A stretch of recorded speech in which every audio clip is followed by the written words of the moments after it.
शोभित जी। राधे राधे। महाराज जी सादर प्रणाम। महाराज जी, अध्यात्म की तरफ चलते चलते अचानक मन विचलित सा हो जाता है, उल्टे से ख्याल आते हैं, नकारात्मक ऊर्जाएं उत्पन्न सी होती हैं महाराज। हाँ, वो चूंकि संसार का मनोरंजन उसको प्रिय लगता है, मन को मनमानी आचरण करना उसको प्रिय लगता है। उसकी गलती नहीं है, हम जहां उसको लगाते हैं वहीं वो राजी होने लगता है।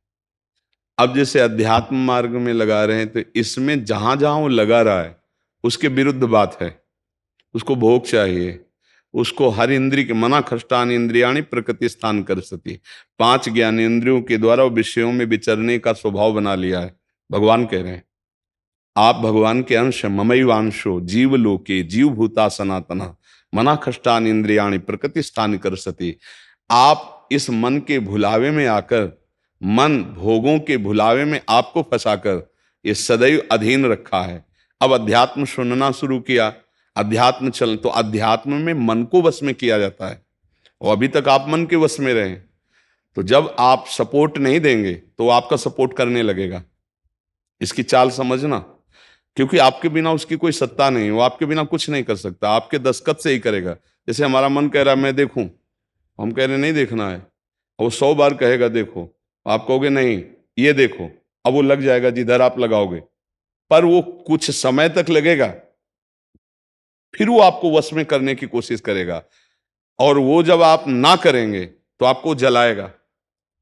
अगर उस जलन को सह गए तो मन को अधीन कर लेंगे, और नहीं सह गए तो मन आपको अधीन कर लेगा। ये खेल चल रहा है। प्रायः सब मन के अधीन ही होते हैं। मन को कोई चेला बनाने वही सच्चा गुरु। दूसरों को तो चेला बनाना सहज है, मन को जो चेला बना ले वही सच्चा गुरु।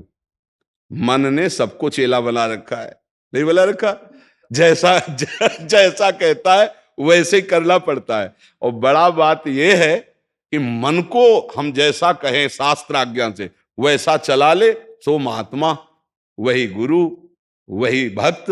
नहीं तो भाई भेष चाहे जो हो, पर मन के अधीनता से मुक्त होना बहुत कठिन होता है। कोई बिरला मन को अधीन करके भगवान की प्राप्ति करता है। तो आप लोग उसी बिरले में हैं, क्योंकि अगर सत्संग मिल रहा है, साधु संग मिल रहा है और अध्यात्म की बातें सुन रहे हैं, अध्यात्म में चल रहे हैं, तो हम ये नहीं कह सकते कि हमारे ऊपर भगवान की कृपा नहीं। कृपा है, पर हमें विचलित नहीं होना। कम से कम ये बात आप स्वीकार करते हैं कि कभी कभी वो हमको गिराने की कोशिश करता है, अर्थात आपका बहुत सहयोग देने लगा है। तो एक समय था कि हम पूरे उसके अधीन थे, आज है कि आधा आधा हो गया है। आधा वो हमारे अधीन हो रहा है और आधा अपने अधीन करना चाहता है। तो चढ़ाई और चढ़ते जाओ, उसके पॉइंट कम करते जाओ, अपने पॉइंट बढ़ाते जाओ कि अब 60%, अब 65%, अब 70%। फिर जिस दिन 100% तो तुम्हारे अधीन हो गया, उसी दिन भगवान के आनंद का जो स्वरूप है वो प्रकाशित कर देगा। अब ये लड़ाई बहुत जोर की है, छोटी मोटी लड़ाई नहीं है। वो छोटा मोटा शक्तिशाली नहीं, बहुत शक्तिशाली है। क्या? आपको सपोर्ट देगा, राधा राधा राधा, फिर धीरे से आपके सामने रखेगा। देखो इतने दिन जब करते हुआ कोई सुख तो नहीं मिल रहा, इसको भोगो, अभी आनंद आ जाएगा। और देखो ये भोग आपके पास व्यवस्थित है, देखो ना, अभी आनंद आ जाएगा। अच्छा, अब रुका राधा नाम, अब वो उस भोग में ले गया। अब राधा नाम जपना चाहोगे तो अच्छा नहीं लगेगा, अरुचि, वो अपने अधीन करता चला जाएगा। कोई विवेकवान गुरु कृपा पात्र इसकी ये चाल समझ जाता है, अरे अरे मुझे तो पुनः फंसा रहा है, गिरा रहा है, नहीं नहीं नहीं, राधा राधा राधा राधा राधा राधा राधा राधा राधा, तब बचा जा सकता है। ये बहुत प्रवीण है मन, बहुत फुसला के फंसाता है। ऐसे ही फंसाता है कि देखो देख लेंगे, छुएंगे थोड़ी, नजदीक पहुंचा जिस विषय का, छू लेंगे, कुछ होगा थोड़ी।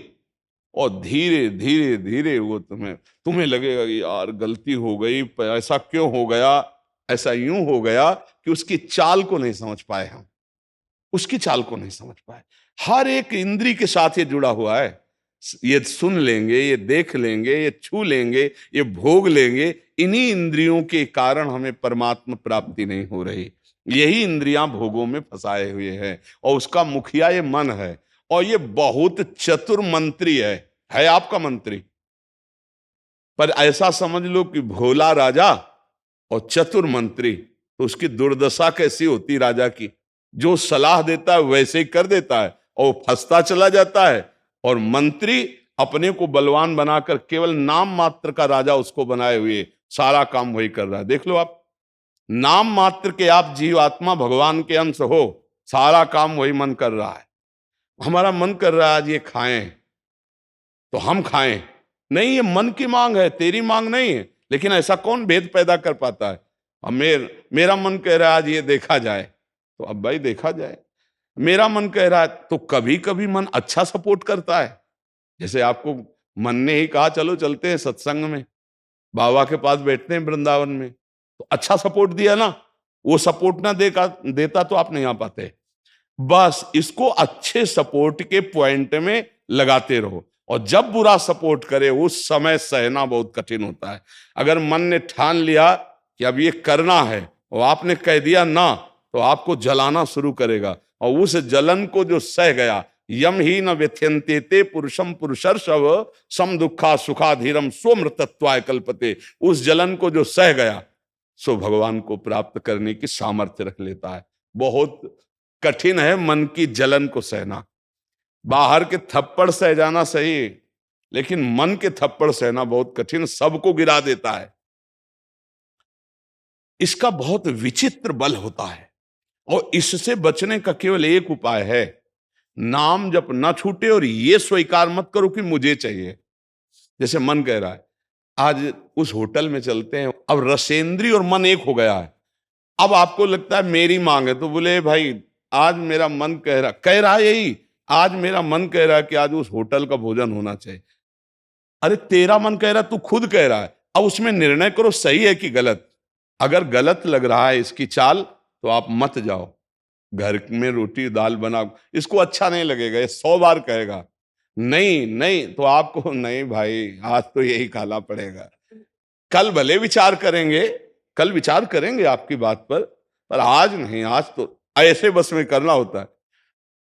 एक साधु के मन में आई कि खीर मिले, बहुत दिन से नहीं मिली, मन है कभी कुछ भी सोच सकता है, बहुत व्याकुलता हो गई, बस खीर खीर खीर। तो एक भगत के यहाँ गए, 10-5 गाय भैंस बंधी थी, उन्होंने कहा कि आपकी श्रद्धा है संतों पर। उन्होंने कहा महाराज आदेश कीजिए। तो बोले 10 संतों के लिए खीर बना सकते हो आप? बोले 20, घर का दूध है, हम 20 संतों के लिए बना देंगे।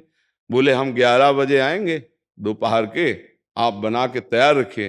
वो अकेले आए, तो उनका और संत? बोले और संत यही है सर। अकेले कमरे में बैठे 20 संतों की खीर, और कहा आप लोग बाहर हो जाइए, हम एकांत में पाना चाहते हैं। वो पाए, तो भाई 20 संतों के लिए खीर बनी, मतलब 20 पेट भर जाए। तो अब पाए, फिर एकदम यहां तक हो गए तो उल्टी हो गई, फिर मिलाया उसी को, फिर मन कह रहा नहीं अब खीर नहीं चाहिए। बोले नहीं, खाओ खाओ खीर खाओ। रोमांच हो गया, नहीं खाएंगे एकदम। तो बोले जिंदगी में खीर का नाम मत लेना, जिंदगी। तो या तो ऐसे उतरो, या तो ऐसे उतरो। इसको वश में करना बहुत अच्छा। एकदम विरोध भी नहीं कर सकते आप इसका, चल ही नहीं पाओगे। इसका विरोध भी एकदम नहीं कर सकते, सपोर्ट भी करना पड़ेगा। तो अच्छी बात में इसका सपोर्ट करो।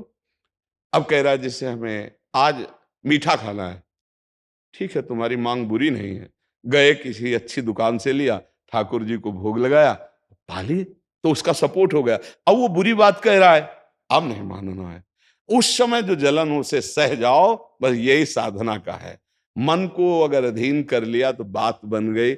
एक हम बार बार सुनाया करते कि मन मारिया तन बस में की ना, हुआ भरम सब दूर, बाहर से कछ दिखत नाई, अंदर चमके नूर। आपो त्याग जगत में बैठे नहीं किसी से काम, उनमें तो कछु अंतर ना ही, संत कहो चाहे राम।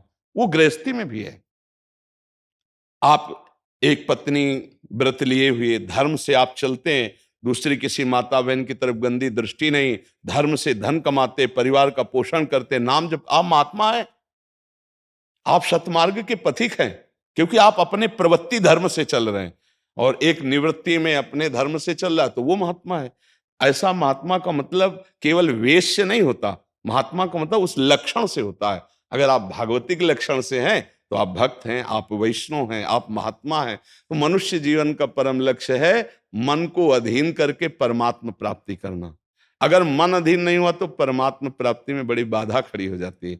नाम जप करते रहो, धीरे धीरे वो बल आता रहेगा नाम जप से कि आप मन को अधीन कर लोगे। नहीं तो पीछे वाले बैच में यही कह रहे थे कि जितनी जेल भरी है ये सब मन से ही भरी है। नहीं बोले ऐसा क्यों किया? बोले मन ने कह दिया, आप क्या करें, और हम तो कहते थे नहीं करना, पर इस मन ने फंसा दिया, तो बोले 20 साल की सजा, अब भोगो जेल।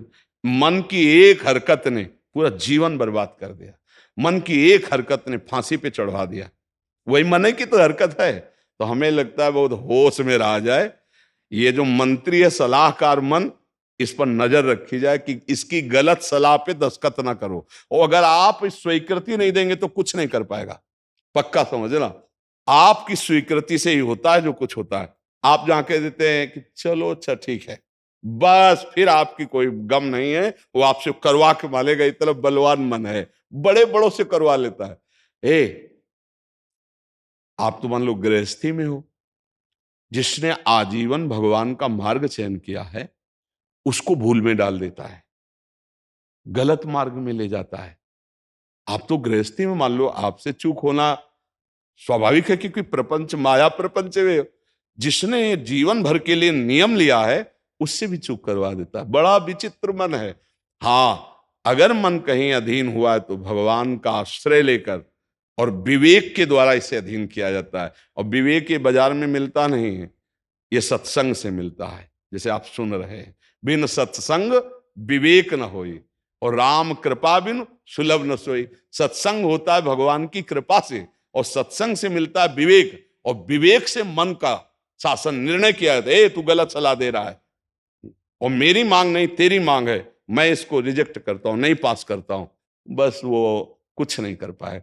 पर इतना ज्ञान नहीं रहता भैया, जहां वो मन से आज गरम गरम कचौड़ी दाल की हो और फिर चटनी हो, फिर अब आप खोज करोगे कहाँ बन रही है, हम खरीद के खाए। मन ऐसे फंसा रहा है।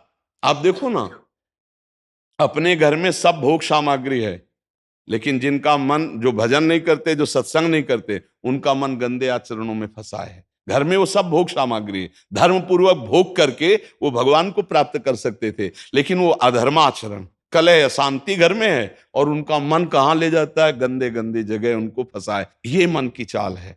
आपके घर में है, धर्म पूर्वक भोग सकते हैं, लेकिन आपसे अधर्म करवाता है, पापाचरण करवाता है। आप विचार करो क्या है इन शरीरों में, क्या है या उन भोगों में क्या है। कितना भोगोगे, चाहे जितना भोग लो, कभी तृप्ति होने वाली नहीं। और धर्म से चलोगे तो एक दिन इनसे निवृत्ति हो जाएगी, तृप्ति तो नहीं, निवृत्ति हो जाएगी और आप प्रभु को प्यारे, प्रभु के प्रियजन बन जाएंगे। यही मनुष्य जीवन का लाभ है कि हम कमाई करने आए धर्म की, पुण्य की, नाम की, भगवान का नाम जप करके मंगल करने की, पर ये दिमाग में नहीं रहता और यही लगता है जितना धन हो जाए, जितनी भोग सामग्री हो जाए, खूब भोगे, मौज से जिए। पर अधर्म आचरण करने वाला कभी मौज से नहीं रह सकता। ये शब्द याद रखो, चिंता, भय, शोक, घबराहट और दुख, ये उसको कभी छोड़ेगा नहीं जो पाप कर्म करता है। अचानक बेमतलब की कल्पना भय की सवार रहेगी और धीरे धीरे वो मन डिप्रेशन में पहुंचने लगता है। क्यों? क्योंकि पापाचरण हो जाता है। और घर के किसी व्यक्ति से ठीक से बात नहीं करेगा। क्यों? अंदर से डिस्टर्ब हो चुका है। ये क्यों हुआ? बोले पापाचरण से हुआ। आज बहुत ज्यादा लोग डिप्रेशन में जा रहे हैं, बहुत ज्यादा लोग। इसका कारण जानते हो क्या है? यही मनमानी आचरण। मनमानी आचरण बचपन से शुरू हो जाता है, गंदा आचरण, गंदा व्यवहार, और वो दिमाग काम नहीं करता। एक प्रियता हमारे अंदर होती है कि कोई हमें प्यार करे, आप समझना। एक हमारे अंदर प्रेम की मांग होती है कि कोई हमें प्यार करे। नौ किशोर अवस्था में, जब यौवन अवस्था का, अगर उस समय हमें गलत संग मिल गया तो विक्षिप्त हो जाता है चित्त। अच्छा, प्यार कोई समझ पावे तो मुश्किल की बात है। प्रेम का निर्वाह तो सिर्फ भगवान करते हैं, या भगवान प्रदत्त ऐसा कोई दे दे जो प्रेम का निर्वाह करे। नहीं, अपने हृदय से जिसको हम प्रेम करते हैं और वो कहीं दूसरी जगह देख रहा है, अब विक्षिप्त हो जाएगा वो व्यक्ति, नहीं हो जाएगा। और ये प्राय बहुत तायत में हो रहा है। क्यों? क्योंकि पूर्व संस्कार बन गए। अच्छा, जैसे देखना, बॉयफ्रेंड गर्लफ्रेंड, ब्रेकअप, फिर बॉयफ्रेंड, फिर गर्लफ्रेंड। समझ रहे हैं क्या संस्कार पड़ रहा बच्चों के अंदर? अब वो जब वर्ण करेंगे एक पति का, तो उनके अंदर निष्ठा आ पाएगी, वो संयम से चल पाएंगे, वो एक गृहस्थी को संभाल पाएंगे, वो अपने पति या पत्नी पर पूर्ण प्रेम कर पाएंगे? नहीं कर पाएंगे। क्यों? क्योंकि आदत खराब हो चुकी, संस्कार खराब हो चुके। अब ये हमारे समाज में ज्यादा फैल रहा है, नहीं फैल रहा है। अब जहां मन को संयम में लाने की बात आती है, वहां मन को तो हमने पहले ही रद्दी कागज बना दिया, पहले ही हमने उसको गंदा कर दिया। अब कैसे हो सकता है? गृहस्थी बहुत पावन मार्ग है, कोई ऐसा नहीं है।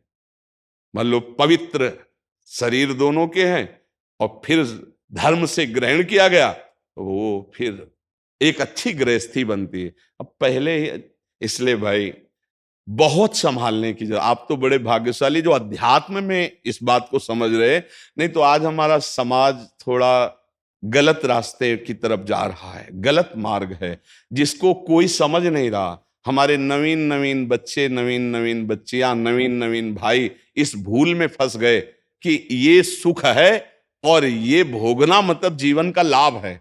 नहीं नहीं नहीं, इसको धर्म के अंतर्गत रखा गया। देखो, हमारे शास्त्र में 4 पुरुषार्थ रखे गए: धर्म, अर्थ, काम, मोक्ष। काम कहां है? तीसरे नंबर पे है। पहले में क्या है? धर्म। और आखिरी में क्या है? मोक्ष। जो धर्म से चलता है, धन धर्म से कमाता है, धर्म से काम भोग करता है, वो मोक्ष को प्राप्त हो जाता है। आज 2 बातें हट गई, पहली और आखिरी। धर्म और मोक्ष हट गया, अब अर्थ और काम रह गया, नहीं रह गया। बस यही पशुता बढ़ती चली जा रही है। अब ये संतों की बातें कड़वी लगेंगी समाज को, लेकिन भैया बहुत गलत रास्ते में अपने लोग जा रहे हैं। इससे लौटना अभी संभव है, अभी लौटना संभव है। अगर कदम आगे बढ़ते चले गए तो आप लौट नहीं पाएंगे। आप देखो, हमारे नवीन बच्चों में बहुत डिप्रेशन की ये बात आती चली जाए। क्यों? विक्षेप पे विक्षेप पड़ रहा है। अब वो उससे आसक्त है, वो ब्रेकअप हो गया,